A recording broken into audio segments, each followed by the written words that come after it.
OMR sheet লিখিছিলে সেই OMR sheetৰ এটা ফটোকপি আপোনালোকক লাগে বুলি অৰ্থাৎ আপোনালোকে লিখি থৈ অহা OMR sheetখন 27 তাৰিখৰ পৰা সেবাৰ কাৰ্যালয়ত আবেদন কৰি সেবাই তাৰ ধুনীয়া বিজ্ঞাপন দিব কেনেকে এডভাৰটাইজ কেনেকে আবেদন কৰিব লাগে আপোনালোকে চেণ্টাৰত জমা দি থৈ অহা OMR sheetটো এইবাৰ আপোনালোকে 50 টকা জমা দি সেবাৰ পৰা লৈ আহিব পাৰিব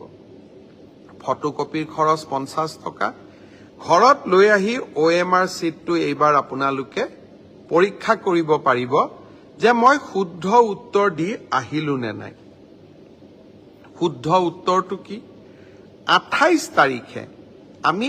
এনসাৰ কিটো সেবাৰ ওয়েবসাইটত আমি প্ৰকাশ কৰিম অৰ্থাৎ 27 তাৰিখৰ পৰা আপোনালোকে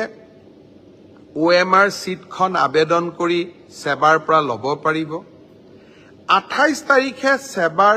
ওয়েবসাইটত এনসাৰ কি প্ৰত্যেকটো প্ৰশ্নৰ উত্তৰ কি হোৱা উচিত তাকো আপোনালোকে চাব পাৰিব অৰ্থাৎ ঘৰতে বহি মইনো কিমান নম্বৰ পালো